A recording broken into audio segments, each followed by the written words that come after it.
Go ahead. Hi, I'm Dyanne Avery. I'm a gardener here at the Botanic Garden. I am in the production in exhibits and displays. So I do all the big crops. So when we have multiples of display plants, that's what I'm mostly what I do. And poinsettias being the biggest crop I do every year. And every year we do new varieties, which are housed on this table and one back there. And these are all varieties that I have either previewed at a poinsettia trial or there's been literature written about them. And so we try to get the newest, latest, and greatest varieties in to see how they perform on a year-to-year basis and see if they'd be good for a big crop.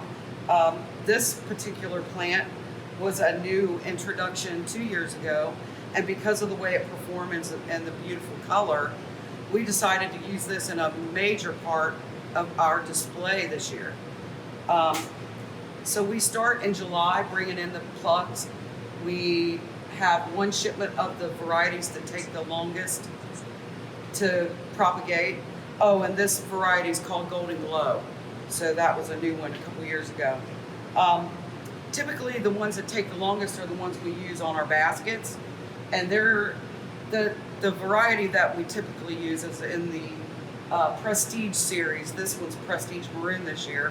And as you can see, they're not finished. They're close, but they're not finished. And this particular variety is a 9.5 week from the dark treatment to bloom or to color up. So we start in July with some of the ones that are going to be ready sooner, just because we have to have everything ready by Thanksgiving. We start having visitors come into the Botanic Garden at the conservatory and see our displays. So it's important that we get some of the varieties that don't take as long to color up so that we can provide those for that early onslaught of visitors. Then the second round comes in the beginning of August. And when these plugs come in, it's the hottest, most humid, most hostile conditions that they'll ever encounter. So the first couple of weeks after being plugged are the most important. This year our crop did really, really well. I think it was a combination of cloudy days in their first 2 weeks and keeping the soil really wet until they started to throw roots.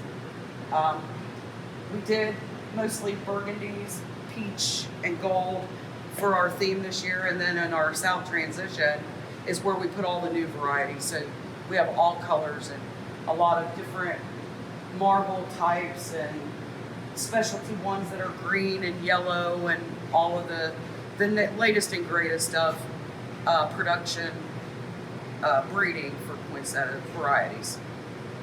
We also house a wild collected variety, which is where a lot of these newer Poinsettia type with the smaller bracts, they're bred from that plant. That was wild collected in Mexico, and it's called Euphorbia cornastra versus Euphorbia pulcherrima, which is what most of your big bract varieties are.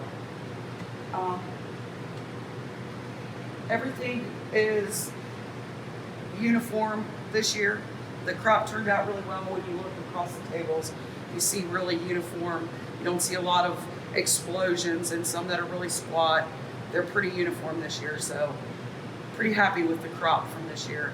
And a lot of new interesting varieties. The candy bubblegum, it's got a beautiful rich pink color versus some of the more mottled wiped out kind of pinks that we've seen in the past. And then Christmas mouse, which is my favorite this year.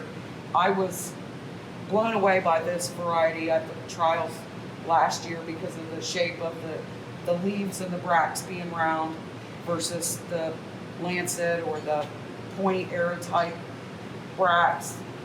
I'm pretty impressed with that, and it seems to be a good grower. It's got good form and really rich red color. So